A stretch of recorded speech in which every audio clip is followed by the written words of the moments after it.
Hello, writers. Come write with me. My name is Mykela Greenwood. I create worlds for mind adventures. Welcome to my channel, Write with Mykela. I'm very excited to have you join me here on my channel. Don't forget to hit the like and subscribe and the bell so that you can go on this journey with me. Today, we're going to discuss a few terms or ideas, and then we will add to a down soldier. The first word that we are looking at today is escapade. Escapade means an act or incident involving excitement, daring, or adventure. Some synonyms are exploit, stunt, caper, skylarking, mischief, romp, fling, spree, prank, trick, adventure, mission, deed, feat, trial, experience, and several more. How can we use this term in our stories? Well, before we dive in to our stories, I would like to mention that Janet Jackson has a song called Escapade. The words are, "Let's save our troubles for another day. Let me take you on an escapade." Of course, there are more words into the song, and you can look that up if you would like. But in this sense, it's like a mini vacation that they're talking about, or a mini getaway that they're talking about. But an escapade can be a whole adventure. For our stories, think about Jumanji. That was a whole adventure. And I'm talking about the first one with Robin Williams. I don't remember too much about the Jumanji where the producers redid it. I watched the first one several times. Think of The Black Pearl. Any of those movies we could consider to be an escapade. In our stories, escapade could describe the whole story, or it could be a smaller mission, or it could be taking a break and getting away from the action. Although, the definition says an act or incident involving excitement. So, it would not necessarily be rest. Of course, you could think you're going to have rest and then something happens to make the rest period become an escapade. So, that would work as well. But resting is not escapade. In the Sookie Stackhouse books I read, there would be normal life. She would go to work. She was a waitress. There would be normal things. And then something would happen. And something would happen with the vampires, which sent Sookie on an escapade. Oh, leave a comment on a show, book, or movie where they have escapades or incidents of excitement. Or leave a comment and or either one. Leave a comment on an escapade that you've been on recently. Our next term is subvert. Subvert means to undermine the power and authority of an established system or institution. Some synonyms are destabilize, unsettle, overthrow, overturn, bring down, topple, depose, oust, supplant, unseal, dethrone, disestablish, dissolve, disrupt, sabotage, ruin, upset, destroy, and a whole lot more.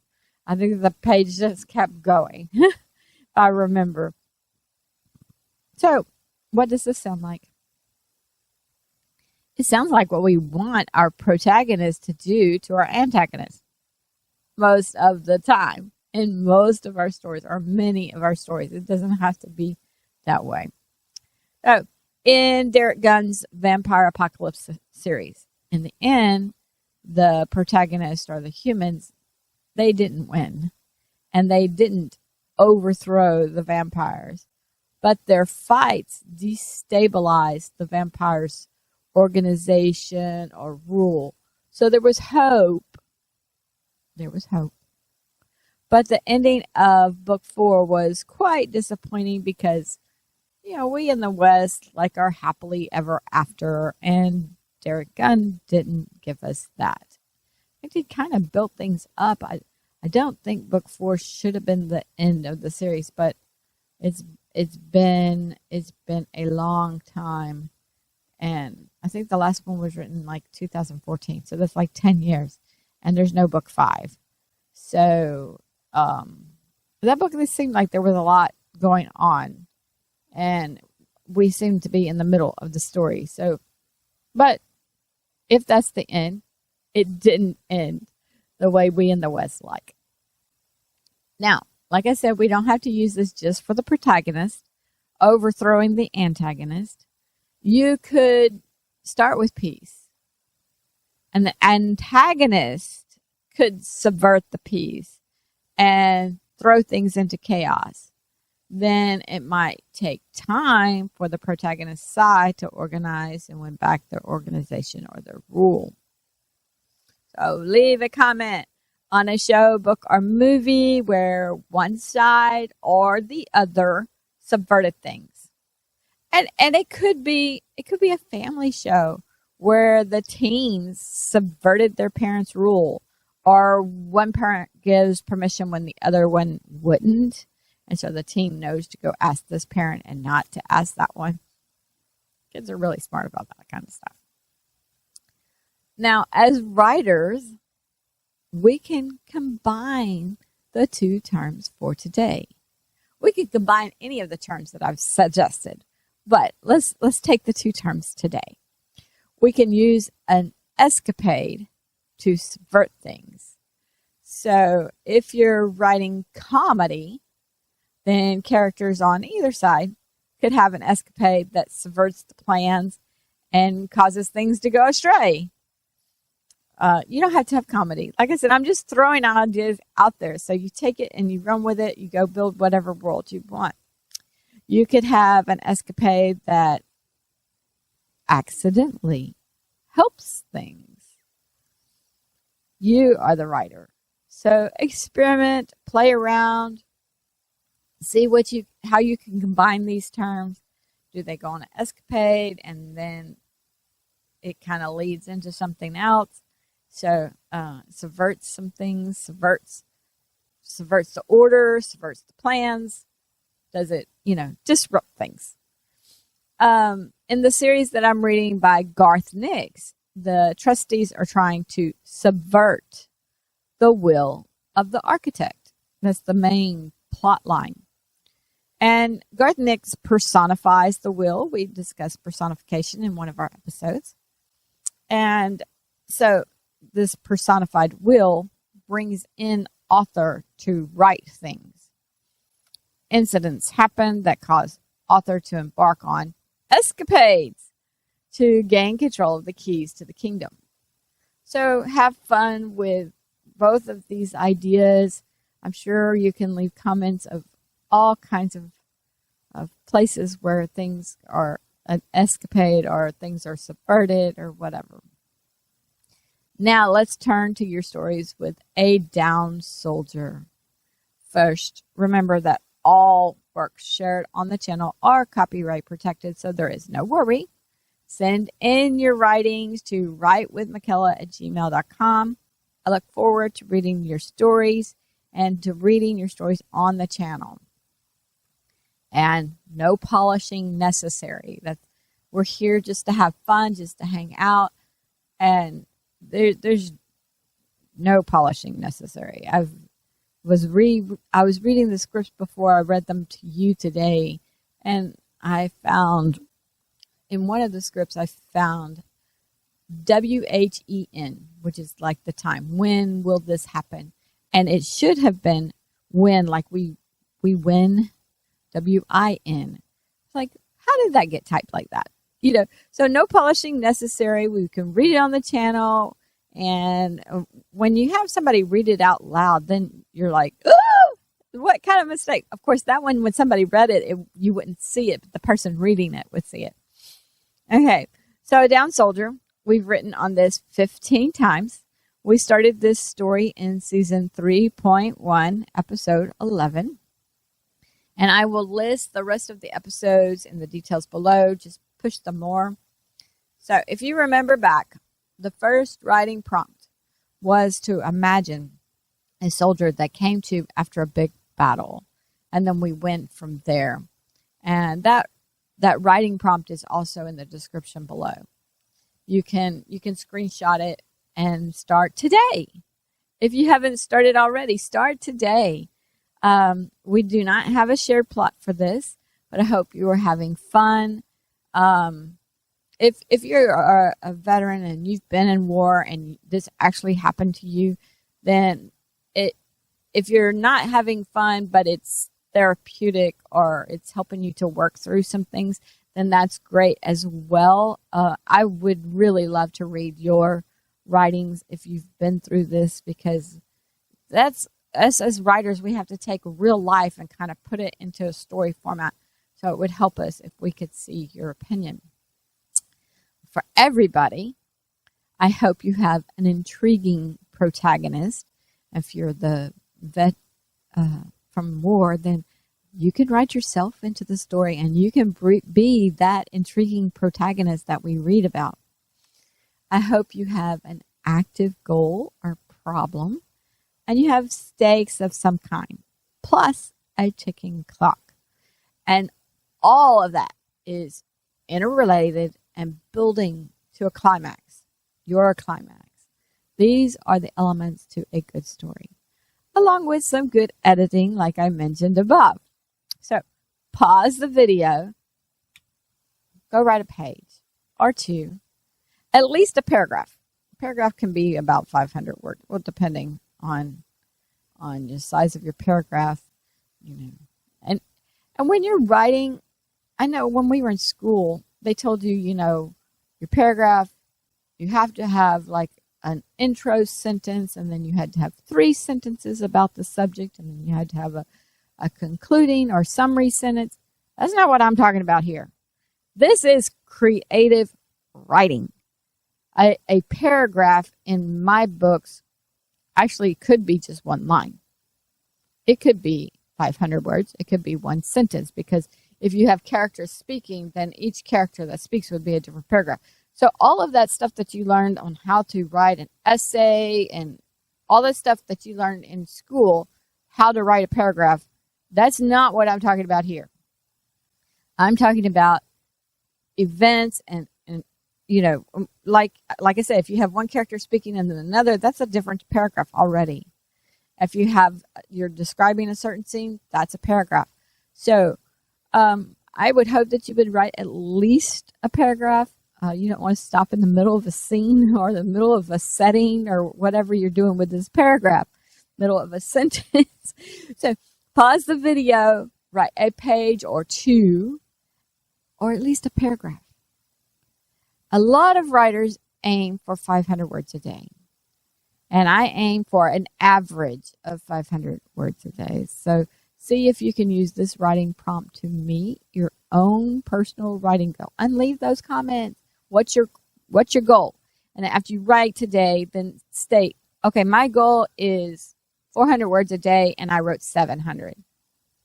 Great, Or if your goal, my goal is 1,000 words a day, and I wrote 989. Well, hey, you're almost there. If you round that number, it is 1,000. So just write those things in the comments. Try to meet your goal today with this writing prompt. If you don't meet it with this writing prompt, then go write on something else of yours. And then after you write, come back and I will read what I wrote.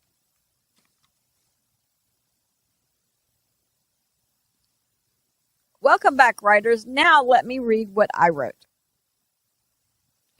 Every creak of the tunnel caused them to jump. Also, they heard crickets and frogs. These also caused them to jump. Sartla crawled into Moss's lap and hid her face in his shirt. Moss rubbed her back.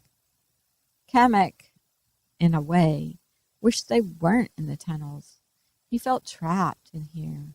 He thought back to their first choice. and they had not taken the right tunnel.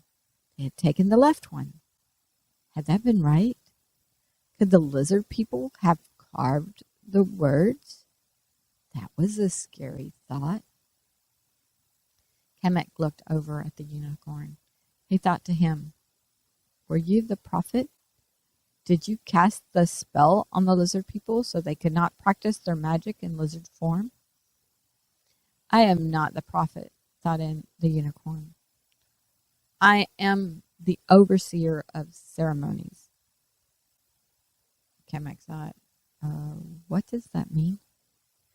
"In time I will let you know," thought the unicorn. "Not everything is set yet. I will let you know that in my natural form I am human just like you. But a wizard changed me to this form as a disguise. The wizard and the prophet are not the same, but they are from the same lineage. That's all I can tell you at this time." Kamek felt he had just read more off the wall. Things the unicorn said didn't make any sense. Then he looked at Vic and Thace. She hadn't said how many moons. Maybe she hadn't seen, or maybe she wasn't sure she counted correctly. Kamek decided not to worry on it. They had enough worries. The group decided not to stop. They only paused to switch out horses, and then they continued. Kamek took a turn driving the wagon, as did Moss. Then Burdock resumed driving the wagon. The chicken hadn't laid an egg in a while, so that made it even harder to judge when it was morning. But the goat still had milk. They were all tired and felt the tunnel would never end. Sleeping in the wagon was not easy. The wagon pulled into another chamber, and there didn't seem to be any tunnels off the chamber. Kamek's heart leapt into his throat. They could not afford to go back. He tried to think of their choices they had made. Burdock slowed the wagon as he looked around. No, don't stop," stated Vic and Thace. "Keep going. We should see the bronze door." She pointed. Burdock glanced back at Kamek, and Kamek nodded. Thick grasses sprung up in the middle, and they were tall. If Sarla had been on the ground, they would have come to her chest. As they rode through, they indeed saw a huge bronze double door. Kamek thought that unlocking the door wasn't the only problem. They might have to hitch the horses to the doors and have them pull them open. Kipley and Jules pointed while Kipley asked, "Is that the shelf, Dad?" Kamek strained his eyes and pushed his head forward. "Possibly," replied Kamek. "We're going to want to drive the wagon along the wall and stop right in front of the bronze doors," stated Vic and Thace. Kamek glanced at her, but he didn't say anything. Burdock did as she said, and the unicorn herded the extra horse in between the wagon and the bronze doors. Kamek got down and started to place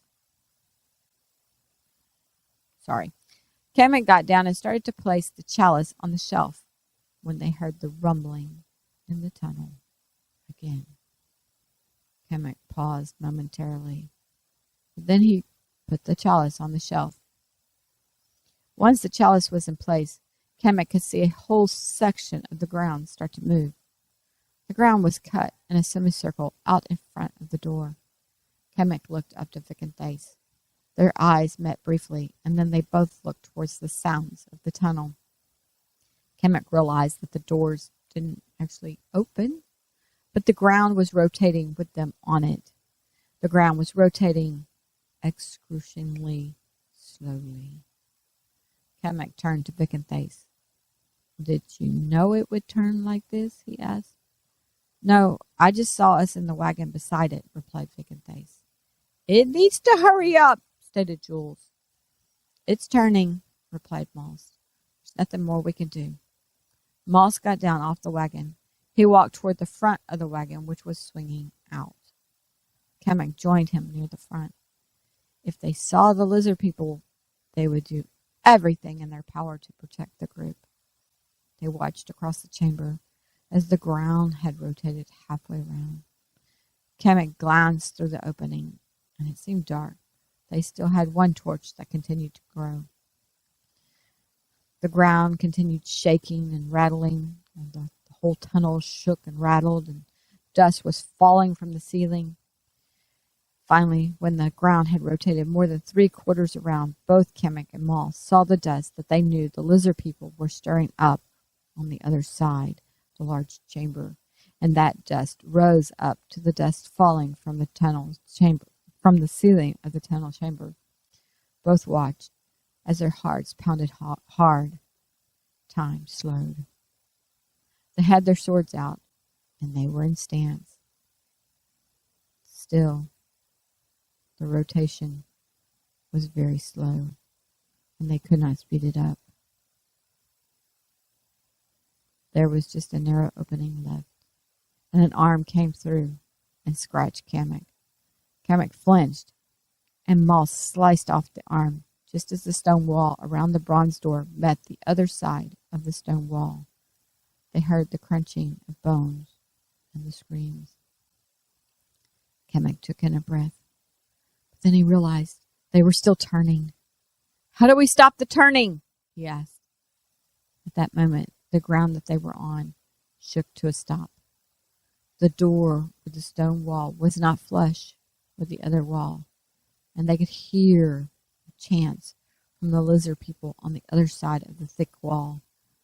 Kamek was thankful that they couldn't say charms or chants or magic or whatever in their lizard form.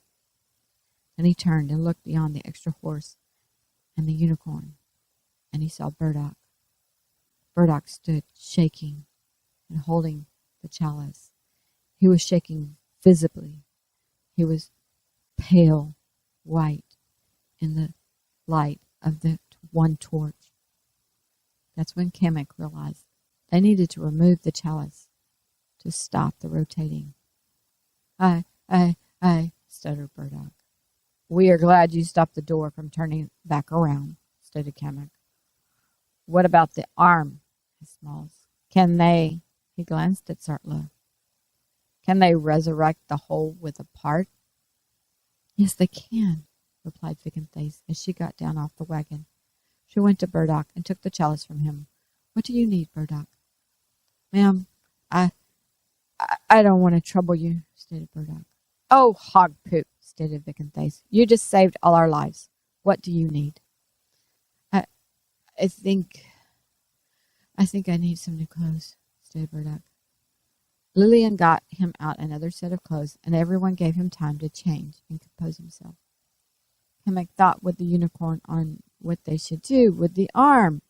He thought the unicorn might think to burn the arm, but the unicorn thought they revived those that burnt in the lava, so this time Sartla would have to pray.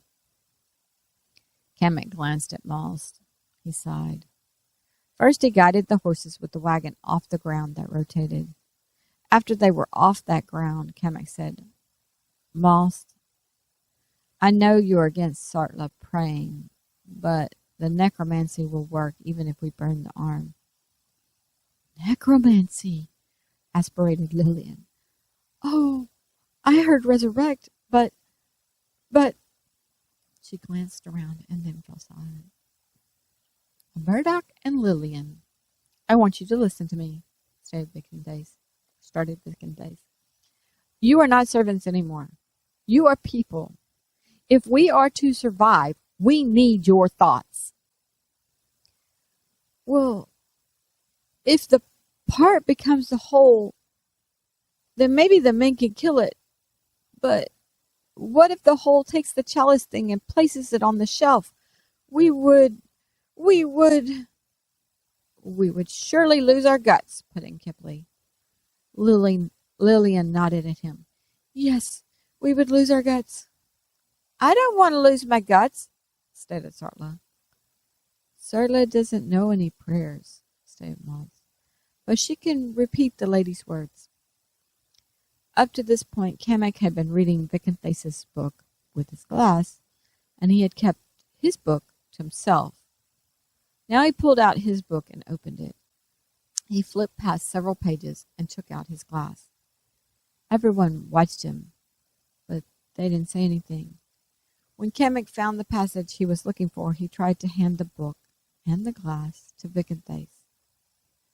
"I think this is the passage that you need," he said. Vic and Thace held up her hands. "That book is not for me. You must read it." Kamek was uncomfortable, but then he thought that the unicorn only said that Sartla had to pray. He hadn't thought that Vic and Thace had to say the prayer. Kamek read the words slowly. Kipling rubbed Sartla's back. "You can do it," he said quietly. Sartla repeated the words and reached for the rabbit, but the rabbit hopped a little farther away. When Sartla finished saying the passage, the arm and hand burst into a blue vapor and then disappeared. All in the circle just stared at the space where the arm and hand had been, and they looked up at where the vapor had been. They didn't say anything. Burdock got the wagon ready to go. Even though they felt safe from the lizard people, they didn't want to stay near the bronze door. Okay, writers, that is what I'm adding today. The word count was around 1,500 words. Of course, as I was reading, I started ad-libbing some of that, so hopefully when I watch the video, because I do usually watch them, after I watch the video, I can pause the video and add those ad-libs to the book. As it was lacking, in my opinion, it was lacking. I needed to fill some things in. So I tried to do that while I was reading. And maybe I can make it smoother when I put it in the book, in the story. So leave a comment on, if you had been Burdock, would you have removed the chalice from the shelf? Or would you have even thought to do that? What made him think to do that? And the thing was still rotating around. If he hadn't done that, they would have just rotated back around in front of all those lizard people. So, at least he thought to do that, and at least it worked. Leave a comment on how excruciating it would have been for you to ride the rotating ground around as the lizard people army ran towards you. And also, think, like, I'm just reading this. So, if you were watching a movie, right, they would have all this music and stuff. I mean, the pounding of the drums and the music, and it would speed up your heart to go with this, and you would just be standing there, and you would be like, "Oh, and come on.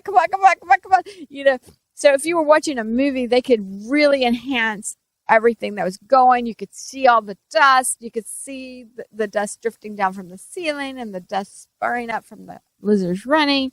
You could hear the music that they were playing. So it would be really more excruciating in the movie. But we don't have that. So leave a comment on how excruciating it would have been for you just to stand there and ride the rotating ground around as the lizard army ran towards you. Also, I thought about another comment while I was reading. So leave a comment. Why did the rabbit hop away from Sartla? Do you have any idea about that? Am I going to tie that in later? Well, if I remember to tie in everything, I will. But yeah, why did the lizard hop away? And the lizard, the rabbit. Why did the rabbit hop away? And the rabbit is kind of like a familiar. So it's one of those magical pets or whatever, or something to advise her with the magic and stuff like that. So why did it hop away? And leave a comment on if you think they are done seeing the lizard people. And if you don't think they're done seeing the lizard people, leave some comments on ideas of how you think they will see them or what's going to happen for them to see them. And any other comment that you have on today's words, today's terms, or this story, especially your word count, leave any comment. Then join me Friday for chapter 25 of Eleni's Pride, Gaining Freedom. This is book 3. So the first book was Eleni's Pride, Breaking Point. Then Eleni's Pride, Regrouping. Eleni's Pride, Gaining Freedom. So join me Tuesday for a little jargon and adding to your story with a setting. Leave a comment below on which story is your favorite so far. It could be your favorite that you are writing. I would hope that you would love your own writing. So that is totally legit. It's not egotistical because we're here to have fun. So you should be having fun and it should be one of your favorites, if not your very top favorite. You can leave your favorite on the channel. You could leave a favorite you have read. And if you want to be industrious, you can say, oh, my favorite that I've read is blah, blah, blah. Like maybe Sookie Stackhouse. My favorite that I've read is Sookie Stackhouse, and I really liked how they defined the vampires, and I'm using their definition in my book that I'm writing, or whatever you're doing. You know, you read a book, you can take pieces. You don't take paragraphs or things and put it in your book, but you can take ideas and pieces and stuff of these things.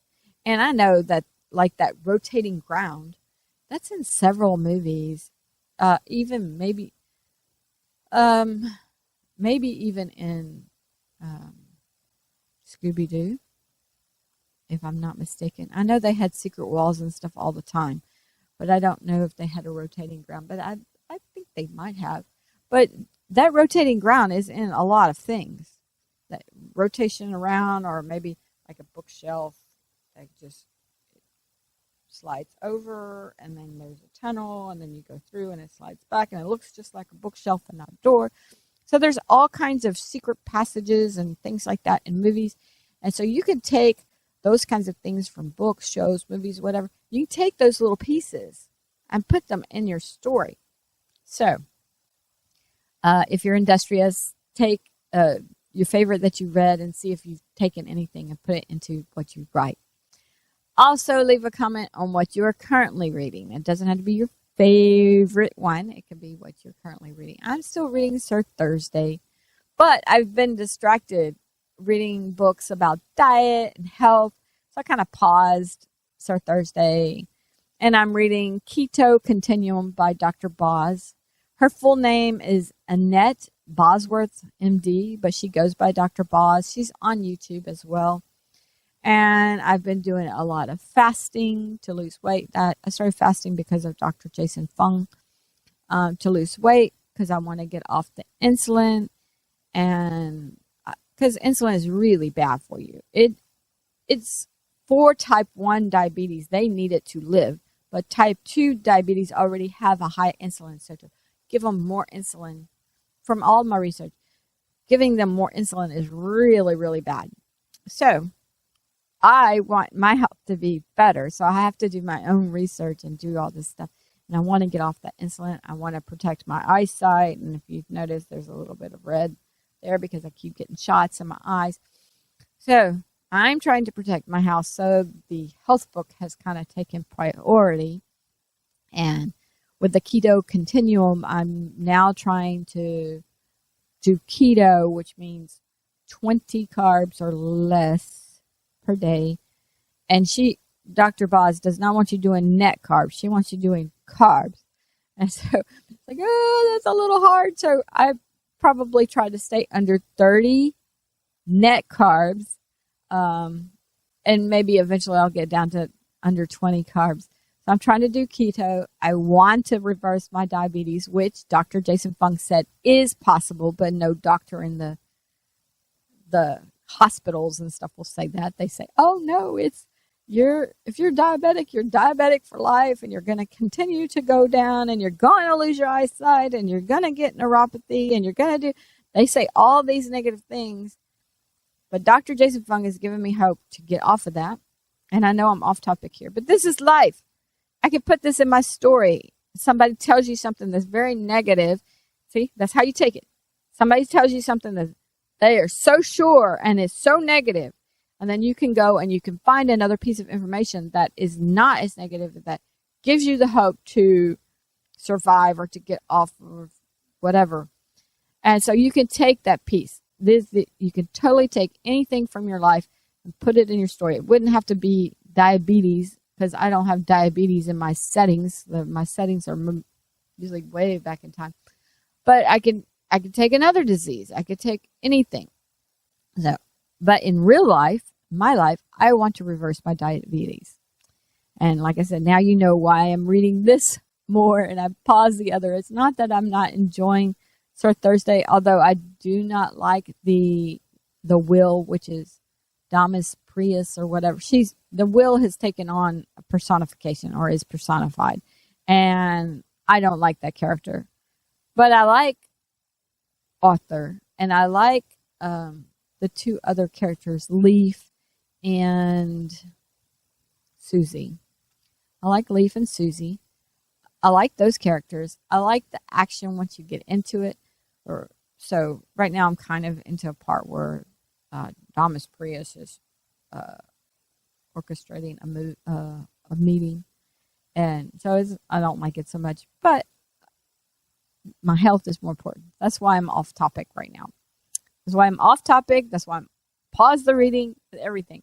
But like I said, you can take anything in your life that you're dealing with and put it in your stories. So leave a comment if you're going through something health-wise or anything. You know, the people have gone through lots of things recently. I mean, there's been fires on the West Coast. There's been hurricanes on the East Coast. People have lost their lives. People have lost their houses. So, you know, maybe in your story, what you're writing, there's no hurricane. Maybe people don't know about hurricanes, but you could certainly have something devastating come across your village or your town or your kingdom, and you could put in how the people of whatever, the village, the town, the kingdom, come together and help each other. And you can say how this tragedy leaves them open to an attack from the antagonist. You can use anything in your life and just take it and tweak it a little bit and put it in your story. That's what we're here for. We're here to take our lives and tweak them and put them into fantasy, horror, comedy, action, whatever you write. You can take whatever you're writing and add from your daily life to your writing. Makes it more realistic. So,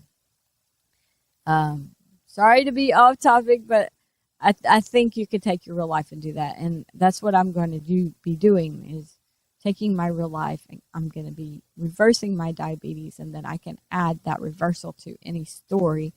Not necessarily diabetes, but I can reverse something else that is not reversible in the story. Don't forget to visit my website by Mykela.com, read some character bios, send in your writings and chapters to writewithmykela@gmail.com. Leave comments on your favorite characters. Now, if you hit the like and subscribe and the bell notification, then we will continue to write together, and other people will have a higher chance of finding this video and this channel, since your likes will push the video out to a greater audience. Thank you for joining me today. I really appreciate your participation. If you know someone who would like this video, then please share with them. This is Mykela with Write with Mykela. Bye for now.